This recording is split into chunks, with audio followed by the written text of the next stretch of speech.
네, 안녕하세요. 일본에서 배우는 100세 시대 해법이라는 주제를 가지고 이번에 말씀드릴 강사 김건기입니다. 네, 저는 한국 엔딩라이프 지원협회 대표를 맡고 있습니다. 저희 한국 엔딩라이프 지원협회는 소비자의 입장에서 인생의 마지막을 생각하고 다양한 활동을 통해 마지막까지 자신의 방식대로 사는 삶을 살도록 있도록 도와주는 서포트 역할을 할 수 있는 이런 인력들을 교육시키고 같이 활동을 하고 있는 단체입니다. 이번에 저희가 같이 나눌 주제는 일본에서의 배우는 100세 시대의 화법이라는 내용인데요. 저희보다 먼저 초고령화가 진행된 일본을 보면서 저희 대한민국하고 사정이 많이 비슷한 것을 봅니다. 그래서 저희가 아직 경험하지 못한 일본을 보면서 저희가 무엇을 준비해야 되는지에 대해서 이 시간은 같이 생각을 하고 고민을 하는 시간이었으면 좋겠습니다. 저희 한국 엔딩라이프 지원협회는 우리 협회 이름에서 아시다시피 엔딩 라이프, 끝이 아니라 끝과 그 앞의 삶, 사전과 사후의 삶을 전반적으로 나눌 수 있는 그것도 그리고 사회의 지원 프로그램을 지원할 수 있는 공익적인 부분의 협회라고 보시면 될 것 같습니다. 예. 일본은 여러분도 아시다시피 초고령 사회가 먼저 진행된 나라이지요. 그래서 저희가 일본을 생각하고 일본을 계속 연구하게 되면 똑같진 않더라도 한국의 미래와 우리가 무엇을 준비해야 되는지를 알 수 있을 것 같습니다. 지금 표에 보시다시피 2010년에 약 1억 2,800만 명인 인구가 2060년에는 약 8,600만 명으로 급격한 인구 감소가 있다. 지금 이 데이터는 일본에서 발행된 그 대미래 연구 현황에서 나온 데이터고요. 오늘은 말씀드리는 거는 일본에서 현지에서 연구된 그런 결과치를 가지고 말씀을 나누려고 합니다. 50년 동안 약 4,200만 명이라는 숫자가 줄어든다는 얘기죠. 2060년 한 명의 노동 세대가 한 명의 노인을 돌보게 될 것이다. 급격한 인구 감소 때문에 한 명이 또 한 명의 노인을 돌봐야 되는 시대가 이제 2060년대는 오고 있다. 그래서 일본은 이 2060년, 그 다음에 우리가 계속 볼 2030년, 40년, 50년, 60년을 어떻게 하면 대비할 수 있을지에 대해서 많은 논의들이 있습니다. 또 하나는 고령자의 증가이고 또 이 수명의 연장입니다. 그리고 경제활동 인구의 감소이지요. 고령자가 증가한다는 것은 수명이 연장된다는 거고 또 고령자가 많다는 것은 경제활동 인구가 감소한다는 거죠. 이거는 출산율의 감소하고도 밀접한 관계가 많지요.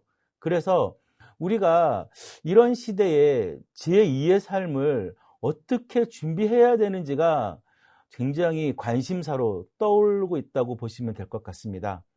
후생 노동성 자료에 따르면 일본 남성 평균 수명은 81.47세, 여성은 87.57세인데 중요한 건 평균 수명보다 건강 수명이죠.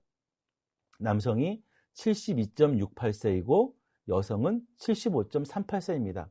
거의 10년, 12년 이렇게 중간에 건강하지 못하고 병을 갖고 있으면서 사는 그 시간들이 존재한다는 것입니다. 이건 굉장히 중요하죠. 수명 연장은 좋지만 건강하지 못한 삶은 우리한테 굉장히 많은 나쁜 영향을 줄 수 있을 것 같습니다. 그리고 반복되는 세금 인상, 계속 오르는 물가, 생산 가능 인구가 줄어들면서 세금을 더 많이 걷어야 되는 시대가 오는 것이지요. 그렇기 때문에 또 물가도 계속 올라간다. 지금의 사회 보장으로는 미래는 어두울 것으로 예상된다. 일본에서는 지금 2030년, 40년, 50년, 60년을 바라보면서 사회 보장으로는 되게 어려운 미래가 올 것이라고 많은 학자들이 얘기를 하고 있는 것입니다. 자, 그러면 2030년의 문제에 대해 해법은 무엇일까요? 일본에서는 저출산 고령화가 진행되어 일자리의 감소와 동시에 사회 보장비의 증가가 큰 과제가 되고 있습니다. 특히 2025년부터 2030년 문제, 2040년 문제와 생산 가능 인구의 부족으로 사회 전체에 다양한 영향을 미칠 수 있는 일들이 있고요. 또 이런 문제를 해결한 열쇠로 DX를 얘기하고 있습니다. 그 뒤에 또 말씀드리겠지만 저희가 두 가지를 이제 말씀드릴게요. 일본의 단카이 세대라고 하죠. 제2차 세계대전 직후인 1947년부터 1949년에 태어난 세대를 말합니다. 한국에서는 베이비 붐 세대라고 합니다. 한국 전쟁 이후에 1955년, 1963년에 태어난 세대. 그러니까 이 시대에 굉장히 많은 아기들이 태어났죠. 그래서 이 단카이 세대와 베이비 붐 세대는 굉장히 이 고령화에서 많은 영향력을 끼치고 있습니다. 일본에서 이 단카이 세대가 태어나서 직장을 잡고 계속 나이가 들어가면서 집값이 오르고 이런 문제들. 한국에서 베이비붐 세대가 직장을 잡고 또 많은 수요의 아파트가 집들이 필요하게 될 때 집값이 또 오르고 이런 똑같은 현상들이 단카이 세대와 베이비붐 세대에 일어났고요. 또 이 단카이 세대와 베이비붐 세대가 경제력, 그러니까 명퇴를 하고 경제력을 상실할 쯤에 집값이 떨어지는 것을 보게 됩니다. 거의 일본과 한국은 똑같진 않지만 비슷한 그런 유형의 패턴으로 이 고령화 사회가 진행되고 있음을 보게 됩니다. 자, 2030년의 문제란 무엇일까요? 일본에서는 계속 2030년의 문제라는 2040년의 문제라는 이런 주제로 얘기들이 나오고 있는데요. 일본 내각부에 의하면 2030년에 고령화가 진행되었고 국민의 약 3.2명에 1명이 65세 이상이 될 것으로 예측하고 있다라고 얘기하고 있죠. 고령자가 많아진다는 얘기겠죠. 또 15세에서 64세인 생산 연령 인구가 줄어들어 GDP가 저하하는 등 경제 규모의 축소, 사회 보장비의 부담 증가 등을 들 수 있다. 당연하죠. 생산 인구가 줄어드니 GDP가 저하되는 것이고 경제 규모가 축소되니 사회 보장비의 부담은 굉장히 부담으로 오겠죠. 일본 경제산업성의 발표에 따르면 IT 업계에서도 IT 인력이 2030년의 시점에서 최대 79만 명이 부족할 것으로 예상되고 있다. 이렇게 얘기를 하고 있습니다. 그럼 2030년 전에 2025년의 또 문제는 무엇인가? 2025년의 문제는 이 아까 말씀드렸던 단카이 세대가 75세 이상이 되어 일본 국민의 약 5.6명 중 1명이 후기 고령자가 된다는 초고령화 사회가 예측되는 과제를 말하고 있습니다. 일하는 세대의 인구가 줄어드는 가운데 사회보장비는 오르고 의료나 개호, 여기서 개호는 간호나 요양 분야의 인력 부족으로 충분한 서비스를 제공할 수 없는 상황이 될 것이다 라고 얘기하고 있습니다. 또한 일본의 기업에는 노후화된 시스템을 계속 사용함으로써 경제적 손실이 발생하는 2025년 절벽도 아주 과제 중 하나이다. 벌써 내년 후년이면 2025년도인데요. 이미 단카이 세대들이 75세가 되면서 이런 문제가 시작되는 것입니다. 또 2040년에는 단카이 주니어 세대, 그러니까 단카이 세대들의 자녀들이 65세 이상의 노인이 되어서 일본 국민의 약 2.8명에 1명이 고령자, 더욱이 전체의 약 5명에 1명이 후기 고령자가 될 것으로 예측된다. 그러니까 단카이 세대와 단카이 세대 자녀들도 이제 고령자가 되어서 굉장히 많은 고령자들이 있다. 그래서 여기 일본 총무성 인구 추계에 따르면 62세 이하의 인구는 2022년에 비해 약 1,700만 명 감소한다. 이렇게 예측하고 있습니다. 계속 생산 가능 인구가 줄어들고 있는 거죠. 의료비가 대폭 증가하는 한편 생산 인구의 세대는 감소가 되어서 일본 경제는 마이너스 성장으로 전망된다. 이렇게 일본은 차후에 2040년, 50년을 바라보면서 굉장히 경제가 힘들어질 것이라고 계속 예측을 하고 있습니다. 2025년부터 2030년, 40년 이 문제는 연속적인 문제이고요. 2040년 이후에도 이 문제는 심각해지고 2060년에는 약 2.6명에 1명이 65세 이상이 된다고 합니다. 굉장히 이 문제는 좋아지는 어떤 평보다 굉장히 심각성을 일본에서도 내포하고 있죠. 그래서 2030년에 일어나는 사회적인 문제를 놓고 보면은 노동력 감소입니다. 생산 연령 인구가 15세에서 64세 인구가 1995년을 피크로 계속 감소하게 되어서 2030년에는 6,975만 명까지 감소할 것이다. 노동력 인구가 감소되어 GDP가 떨어질 것이고 간호, 요양 분야에서도 노동력이 부족으로 올 것이다. 그래서 이 노동력이 이 간호나 개호가 그러니까 요양이 부족하다 보니까 가족이 집에서 간호나 요양을 하기 위해서 휴직 퇴직을 하게 되고 이 영향은 또 노동력의 감소로 이어질 것이다. 노동 인력을 구하기 어려우니 이제 간병인 인력도 부족하기 때문에 다니는 직장을 그만두고 간호를 해야 된다. 이런 심각한 상황까지 벌어지게 되는 거죠. 또 하나의 문제는 사회보장제도의 위기입니다. 노동력이 감소하고 GDP가 저하됨에 따라서 연금이나 의료비 등 사회보장을 받는 쪽의 노인은 증가하게 됩니다.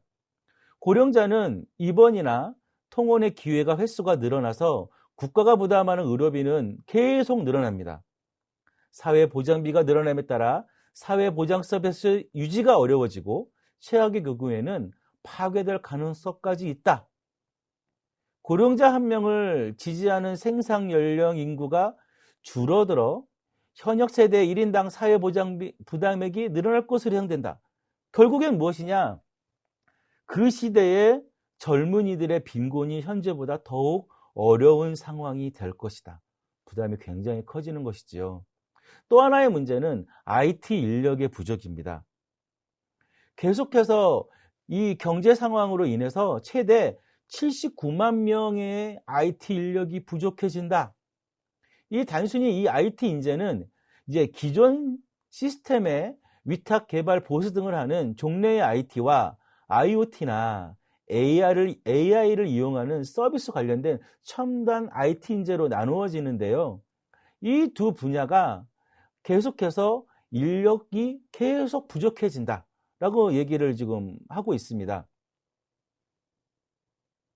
그러면 또 하나 2030년 문제는 기업에 또 어떤 영향을 미치는가라고 놓고 보면 개인 업무 부담의 증가입니다.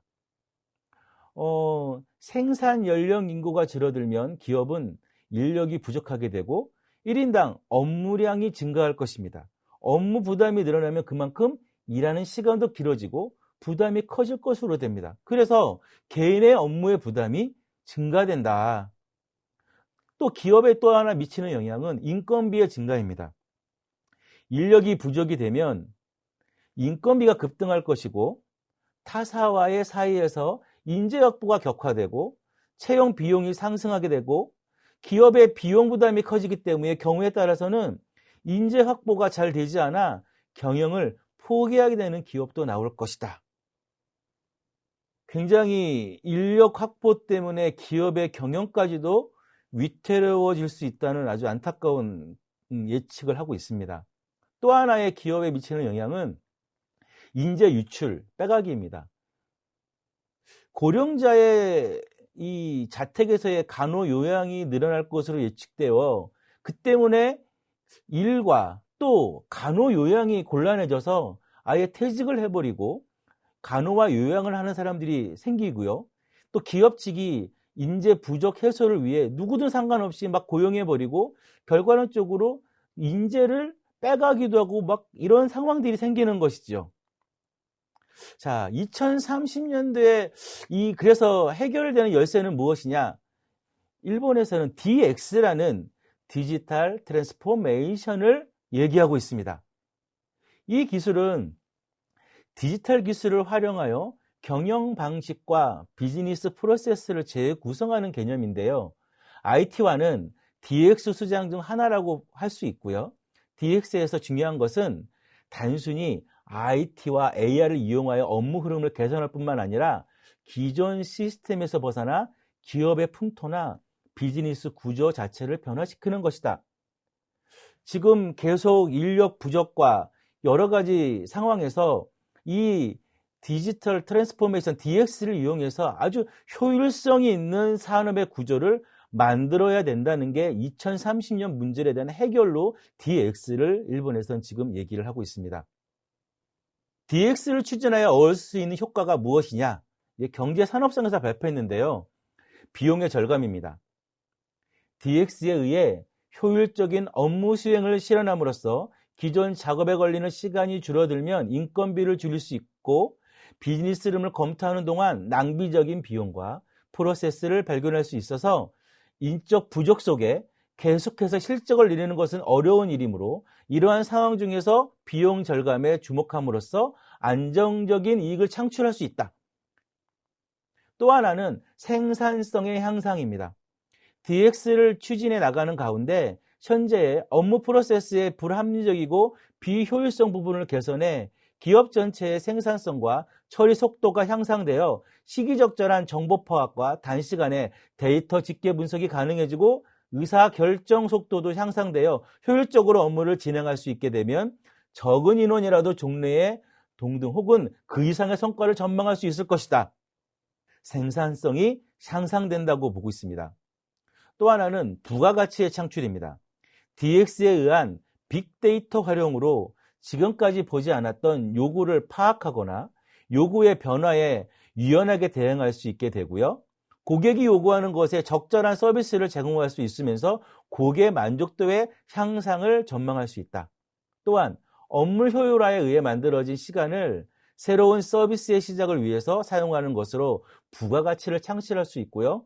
고객의 요구를 정확하게 읽어서 자신만의 부가가치를 만들어 타사와 차별하여 자사의 가치를 높일 수 있다.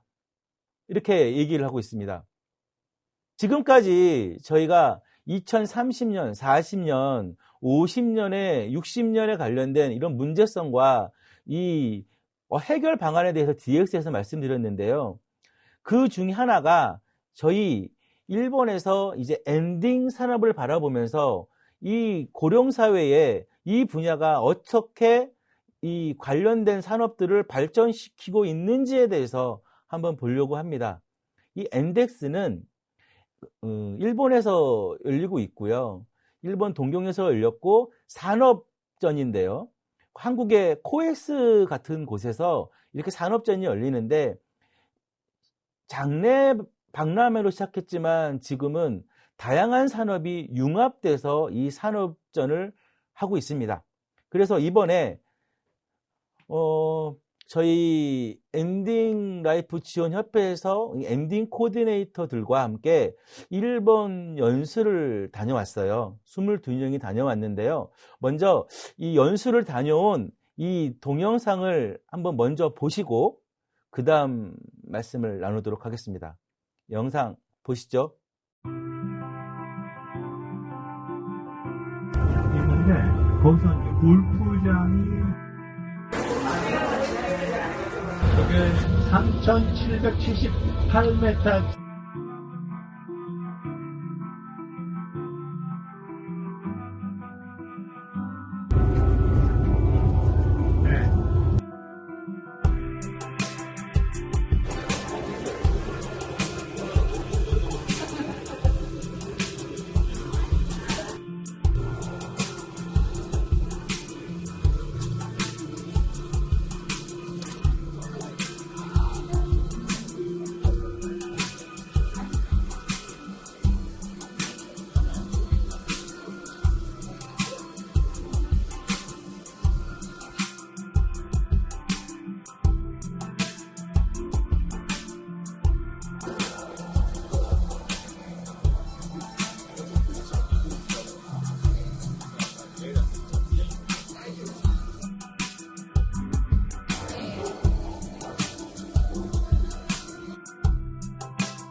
저희들 좋을 거 아니에요?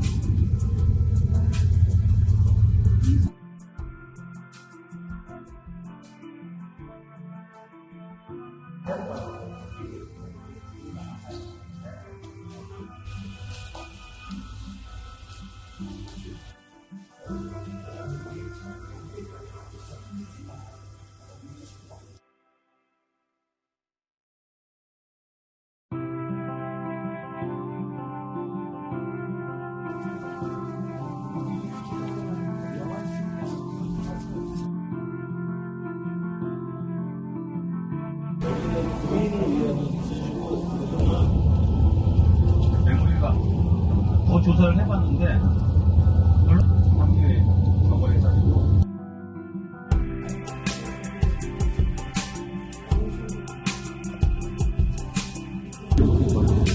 지금까지 했거든요. 했는데 마지막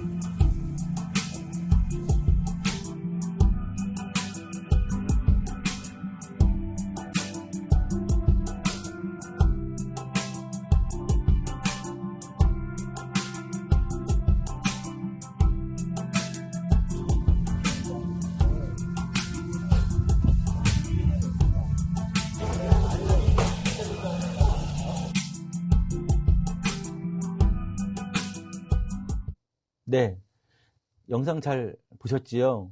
저희가 3박 4일의 일정으로 일본 엔딩 산업 연수단이 다녀왔고요. 지금 이제 저희가 사진을 잠깐 보면서 그 일정들을 한번 소개해 드리려고 합니다. 지금 1일차 저희가 이제 인천공항을 출발해서 이 나리타 공항으로 도착을 했습니다.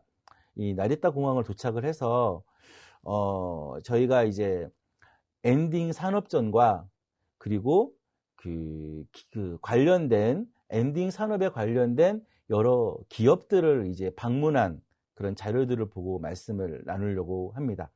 지금 이 엔딩 산업전은 다양한 업체들이 이 엔딩에 관련돼서 이 고령화에 관련돼서 무엇을 준비하면 좋을지에 대한 그런 박람회입니다. 지금 여기 앞에 보시는 분은 이제 일본 엔딩 서포트 협회 이사장님이신 사사키 이사장님이시고요. 저희 협회랑 계속해서 유대 관계를 갖고 계속 협력을 하고 있는 우리 이사장님이십니다. 여기 이제 보시면 지금 반려동물에 관련된 이제 사진이 있죠. 이 반려동물 장례는 1인 가구가 되면서 많은 분들이 반려동물을 키우고 있는 가운데 이 장래에 관련돼서 굉장히 산업이 커지고 있습니다.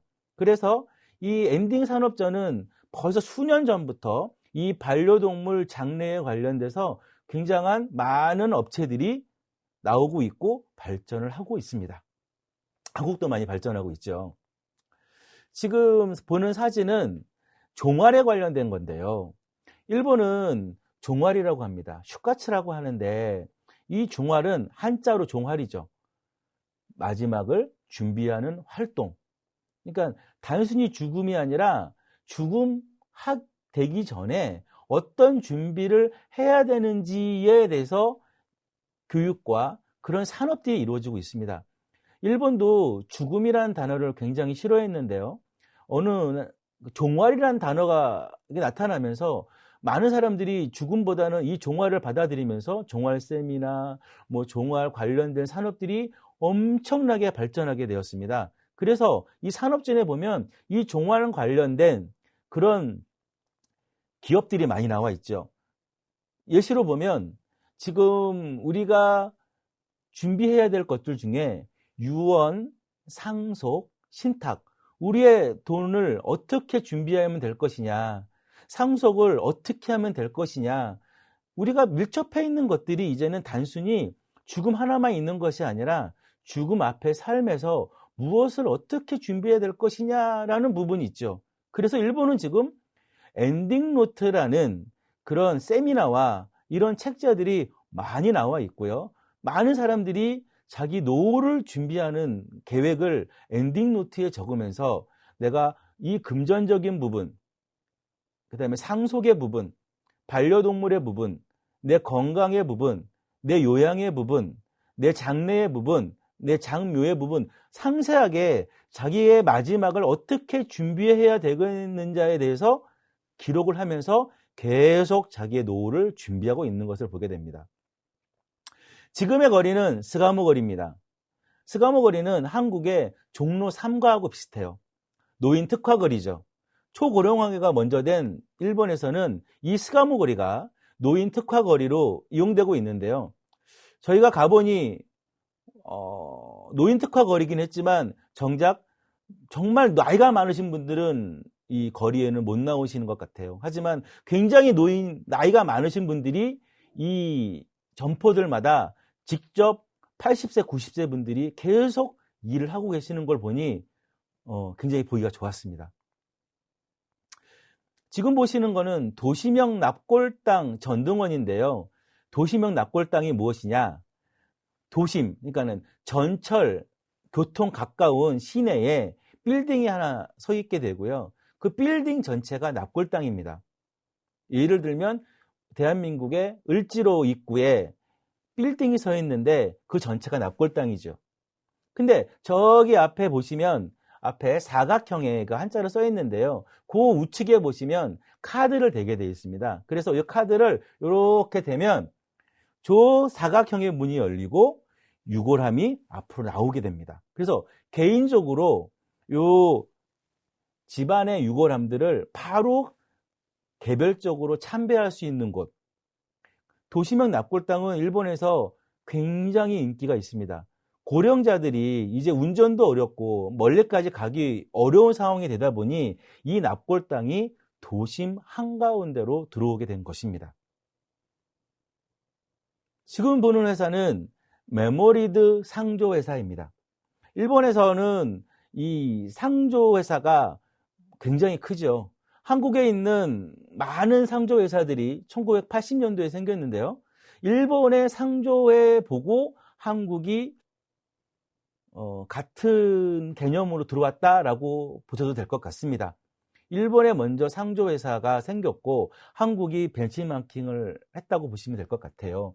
이 메모리드 상조회사는 장례식장과 상조회사를 같이 운영하는 회사인데요. 저희가 직접 그 회사를 참관을 해서 전체적으로 이루어지는 그런 서비스를 보고 참 역시 그 장인 정신을 가지고 이 상조회사를 해야 되겠구나 이런 생각을 참 많이 하게 되었습니다. 지금 아까 초두에 말씀드린 일본 엔딩 서포트 협회 사사키 이사장입니다. 사실 저희 한국 엔딩 라이프 지원 협회는 이 일본 엔딩 협회가 걸어간 길을 걸어가고 있습니다. 이 사사키 협회 이사장님은 이런 얘기를 하셨어요. 지금 초고령 사회는 누구도 경험해 보지 못한 사회인데 이 사회에서 준비를 하지 않는 노후는 재앙과도 같다. 그래서 무엇을 준비해야 되는지를 세미나를 통해서 교육을 통해서 알려야 그 사람 노후가 그분들의 노후가 그래도 행복한 노후가 될 수 있다. 그래서 저 사사키 이사장님은 벌써 20년 전부터 일본 전국을 다니면서 초고령 사회에 무엇을 준비해야 되는지를 세미나를 지금껏 하고 계십니다. 저희 협회 또한 똑같은 일환으로 많은 분들한테 이 대한민국이 그 다음 가고 있는 이 초고령 사회에서 무엇을 준비해야 되는지를 알리려고 노력하고 있죠. 이번 과정 중에는 일본 엔딩 서포트 협회에서 발행하고 있는 엔딩 노트 과정을 저희들이 공부를 했어요. 공부를 하고 거기에 대해서 수료증들을 이번 연수에 참가하신 모든 분들이 그 엔딩노트 수료증을 받는 아주 귀한 시간도 있었습니다. 우라야스 시린묘지, 일본의 시린묘지를 또 방문을 했습니다. 바닷가에 있는 아주 경치가 좋은 이제 시린묘지였고요.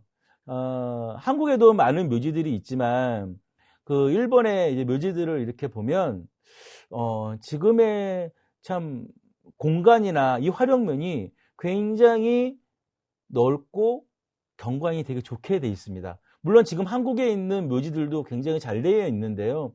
이렇게 거의 이제는 한국이나 일본이나 이런 문화들이 좀 거의 비슷해져 간다. 예.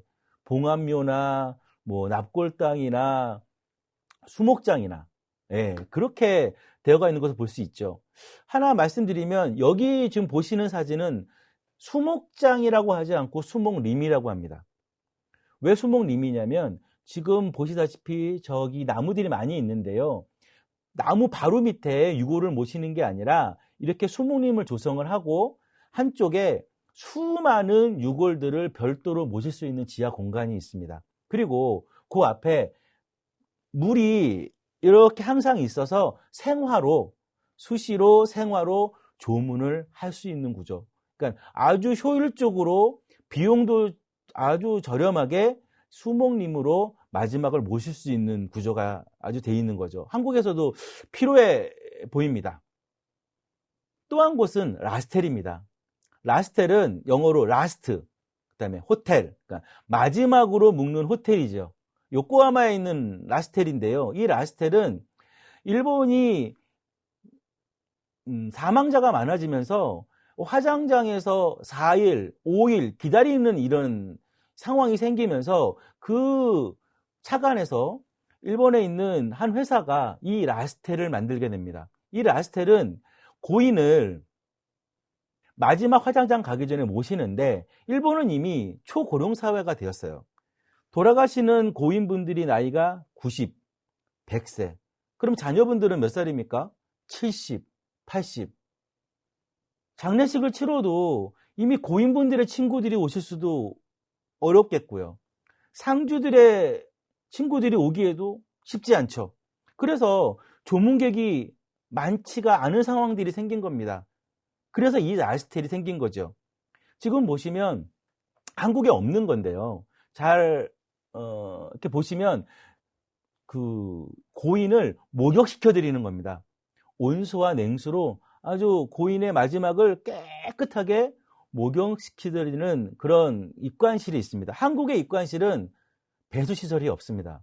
그래서 이렇게 물로 온수로 목욕을 시켜 드릴 수가 없어요. 그냥 알코올솔로 이렇게 닦아 드리는데 일본은 냉온수기가 있어서 저렇게 고인을 마지막을 머리도 감겨드리고 깨끗이 목욕시켜드리고 옷을 입혀드린 다음에 한국은 그 안치실이라고 장례식장의 안치실이라 그래서 지하에 이렇게 어두운 곳에 있는데 이 라스텔은 밝은 곳에 아주 환한 곳에 꽃장식을 하고 이렇게 밝은 곳에 목욕시켜드리고 밝은 곳에 모셔서 가족들이 언제든지 마지막 인사를 할 수 있도록 화장장 가기 전까지 이렇게 굉장히 밝은 모습의 장례를 할 수 있도록 되어 있습니다. 또 유족들은 콘도처럼 한쪽에 이렇게 숙소, 그 다음에 접객, 식사까지 할 수 있는 콘도식이 되어 있어서 우리 고인분들은 한 곳에 모셔드리고 유가족들은 여기서 가족들과 함께 얘기도 나누고 마지막 화장장 전까지 있다가 화장장으로 간다. 이게 라스텔입니다. 한국에서도 도입이 되면 굉장히 좋을 거라고 생각이 됩니다. 그렇게 중요 일정을 마치고 저희들이 인천공항으로 들어왔습니다. 그러면 지금 이 혁신을 그러니까 사업을 추진하시는 이 기업들은 어떻게 이 대책을 준비하고 있는가를 잠깐 보도록 하겠습니다. 일본의 엔딩 산업은 사회 고령화 속에서 늘어나는 사망자 수를 감당하기 위해 고분분투하고 있으며 2012년도에는 125만 명에서 2022년에는 157만 명으로 굉장히 많은 숫자가 돌아가시고 있다. 영안실 부족 등 문제가 발생되고 있지요. 그래서 이 혁신을 모색하는 기업 중에 사뇨가 있습니다. 이 사뇨는 우리가 많이 들어봤죠. 사뇨라는 회사를. 이 사뇨는 원래 산업 등급의 쿨러백을 제조했지만 최근에는 시체를 화장할 때까지 일시적으로 보관할 수 있는 냉장 상자를 만들었습니다. 이 시신을 화장할 때까지 일시적으로 보관할 수 있는 사뇨의 냉장 상자는 엔덱스 재팬에 전시가 되었고요. 이 제품은 큰 인기를 끌었습니다. 그래서 많은 판매를 또 이뤘습니다. 기업의 오래전 굴뚝회사들이 새로운 기술을 가지고 이제 이 엔딩 산업으로 들어오는 것을 볼 수 있습니다. 또 하나의 회사는 그리프 케어테크 마이셀파라는 회사입니다. 마이셀파는 정신과 의사가 만든 온라인 상담 서비스로 가족이나 소중한 분, 반려동물의 죽음, 슬픔에서 다시 회복하기 위한 그리프 케어를 활용할 수 있는데 온라인으로 정신과 의사가, 그러니까 죽음 이후에 특히 사람뿐만 아니라 반려동물이 죽은 다음에 그 펜로스 증후군까지도 상담할 수 있는 그런 마이셀파라는 또 회사가 출품이 되어 있습니다. 또 하나의 회사는 단청 슈머레스인데요. VR 세레모니. 그러니까 가상 공간에서 우리가 현장에 가지 않더라도 가상 VR로 가족장, 생전 장례식, 이런 조문, 이런 다양한 걸 누릴 수 있는 이 VR 세레모니 회사가 전시가 또 되었고요. 또 하나의 회사는 마이크로웨이브라는 회사입니다. 어떻게 보면 이 코로나라는 우리가 겪었던 부분들이 이런 온라인 관련된 가상 관련된 부분 산업을 굉장히 발전시켰습니다. 그래서 이 마이크로웨이브는 다양한 장르의 서비스를 제공하고 있습니다. 보시면 웹 장례식장을 설치하고 고인의 유명이나 추억의 사진, 장례 모임 등을 볼 수 있습니다. 외부로 보는 겁니다. 또 안내 메일이나 SNS 일상 연락 수단으로도 보낼 수 있고요. 화환이나 선물도 보낼 수 있어요. 그리고 실제 장례에 참석할 수 없는 분에게도 재단이나 회장 등 장례 모습을 동영상을 바로 볼 수가 있습니다. 또 조문객이 신용카드로 결제를 하면 부의금은 상주에게 전달이 됩니다. 또 상주 유족에게 메시지와 화상의 송신을 할 수 있습니다. 화상 장례식장에서 음성으로 고인의 추억 이야기를 직접 말할 수도 있습니다. 또 상속에 필요한 분들에게 상담까지 온라인으로 할 수 있는 마이크로웨이브라는 또 회사가 있고요. 또 타임리프라는 회사가 있습니다. 이 타임리프는 장례식장의 무인화 원격 접객 서비스입니다. 아까 초전에 DX라는 얘기를 했는데요. 이제는 장례식장도 인력이 부족하다 보니 원격 접객 서비스를 도입을 해서 보시다시피 전국 크고 작은 다양한 장례식장에서도 도입하고 있으며 그중 단 2명의 스텝으로 약 20개의 장례식장을 운영하고 있다. 장례식장 도착하면 모니터로 상담을 하고 그 모니터에 상담을 하면 그 2명의 스텝이 다양한 지점에 있는 그런 질문을 하시는 분들한테 온라인으로 대답을 해줘서 인건비를 줄이면서 안내의 역할을 해주고 있다. 이제 그런 부분도 장례식 엔딩 쪽으로 이 서비스가 왔다. 이렇게 보시면 될 것 같습니다. 또 하나는 반려동물 납골당입니다. 문양가격은 뭐 40만 원에서 100만 원 이렇게 되어 있는데요. 반려동물이 우리한테 굉장한 의미가 생기는 거죠. 단순히 그냥 뭐 강아지, 고양이가 아니라 정말 우리의 가족이 되어서 이 반려동물과 사람이 공존하는 납골당이 계속 늘어나고 있다. 그리고 이 유골을 가지고 다이아몬드, 보석을 만듭니다. 이 고열을 통해서 이 보석을 만들고 그 보석을 또 액세서리를 만들어서 가지고 다니고 지니고 우리가 전에는 볼 수 없었던 이런 산업들이 일어나고 있는 거죠. 또 코로나 영향인 것도 있지만 굉장히 이 소독, 그 다음에 이런 감염, 이런 문제에 아주 민감해져서 이런 소독을 스마트 나노 스프레이 같은 이렇게 다 갖고 다니면서 소독하는 이런 기기에도 굉장히 많은 역할을 하고 있고 이런 상품들이 많이 나오고 있습니다. 또 하나는 우주장이죠. 이제는 다양한 니즈가 있어서 하늘에 뭐 납골 땅 이런 수목장이 아니라 공간, 우주 공간에 납골을 할 수 있는 이런 산업도 계속 꾸준히 성장을 하고 있는 것을 볼 수 있습니다.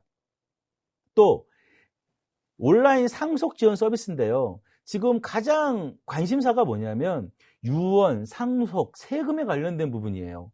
그래서 일본은 이 유언, 상속, 세금에 관련된 부분이 굉장히 많은 성장세를 보이고 있고 지금 이 사무라이 시크릿이라는 회사는 온라인으로 유언, 상속, 상담 서비스를 했는데 시작한 지 얼마 되지 않았는데 110억 엔 이상의 상속 자산의 관리로 이용되고 있다. 굉장히 크게 늘고 있다. 그래서 온라인에 관련된 이런 산업들이 굉장히 커지고 있다. 그래서 대상이 되는 은행이나 증권회사, 보험회사, 부동산 관련된 굉장히 광범위하게 이 엔딩 산업이 성장을 하고 있다. 이렇게 보시면 될 것 같습니다. 마무리를 좀 하려고 합니다. 지금 우리가 인생 100세 시대에 이 엔딩 라이프라는 걸 주제를 갖고 말씀을 드리고 있는데요. 지금 우리가 60세부터 100세까지 아직도 그 긴 40년이라는 세월을 시간을 살아야 되는데 우리 자녀의 세대 또 우리가 준비해야 되는 세대를 미리 준비해야 될 것 같습니다. 그렇지 않으면 노후 파산이라는 문제까지도 생기게 됩니다. 일본은 정말로 생각하기도 싫은데 나이가 들어서 파산을 맞이하는 노후 파산의 인구가 200만 명이 넘었다고 합니다. 열심히 일만 하면 노후가 보장될 줄 알았는데 그게 아니라 이미 재산도 다 자녀들한테 물려주고 준비되지 않는 내 노후를 살면서 엄청난 재앙 같은 일들이 벌어진 거죠. 자식들이 부모를 돌볼 수 없고 이미 돈은 소진이 되었고 정부에서는 해결을 할 수가 없고 이런 상황이 일본에서 벌어진 겁니다. 아무도 예측하지 못한. 한국은 어떨까요? 한국도 이 문제를 비껴갈 수 있을까요? 미리 준비하지 않으면 이 어마어마한 재앙 같은 일들이 우리한테 닥치지 않을까요? 자, 40대에 준비해야 될 일, 50대에 준비해야 될 일, 60대에 준비해야 될 일, 70대에 준비해야 될 일. 우리가 이제는 우리의 삶과 노후의 삶을 아주 심각하게 고민을 좀 해봐야 됩니다. 그래서 사전과 사후로 나누었을 때 우리가 무엇을 준비해야 되는지를 조금 더 디테일하게 기록을 하든 좀 계산을 하든 좀 만들어내야 될 것 같습니다. 생전에 정리할 것이 있으면 정리해야 됩니다. 그리고 본인이 요양을, 아니 우리 부모님부터 요양, 간호를 해야 되고 본인 또한 요양, 간호의 대상자가 되겠죠. 또 우리가 내 장례를 이제 내가 준비해야 되는 세대가 왔습니다. 여러분의 장례는 어떻게 하시겠습니까? 또 장례가 마친 다음에 여러분들은 어떤 장묘, 납골당으로 가시겠습니까? 수목장으로 가시겠습니까? 해양장으로 가시겠습니까? 여러분이 그 다음도 어떻게 해야 되는지를 준비해야 되는 거죠. 그리고 내가 갖고 있던 물건들, 유품, 이 유품은 어떻게 정리하시겠습니까? 예전에는 70세 정도 되면 우리의 수명이 다했지만 지금 100세 시대가 되면서 이제는 우리가 우리의 모든 것들을 스스로 준비해야 되는 시대가 온 것 같습니다. 그래서 오늘 저희가 이 100세 시대의 해법이란 내용으로 강의를 했는데요. 물론 그 중에 엔딩 관련된 말씀을 드렸지만 우리가 60세 아니 50세 이후에 아니 40세 이후에 우리가 노후를 살면서 어떻게 살아야 될 것이냐. 그럼 우리는 한 번도 경험해 못한 사회이기 때문에 일본을 바라보면서 일본은 이렇게 준비를 하고 있다. 그리고 계속 고민을 하고 있다. 정부가 해결하지 못한 거는 민간 기업이 해결을 해야 된다. 저희 한국 엔딩라이프 지원협회는 이 고민에 대해서 계속 연구하고 고민하고 하고 있습니다. 앞으로도 계속해서 우리가 같이 다음 시간이 있다고 하면 이 문제를 조금 더 깊게 나눠봤으면 좋겠고요. 우리 고령화 시대, 초고령 시대에 우리가 잘 준비해서 이 우리의 노후가 행복한 노후가 되기를 우리 모두를 위해서 기원합니다. 감사합니다. 강의를 마치겠습니다. 수고하셨습니다.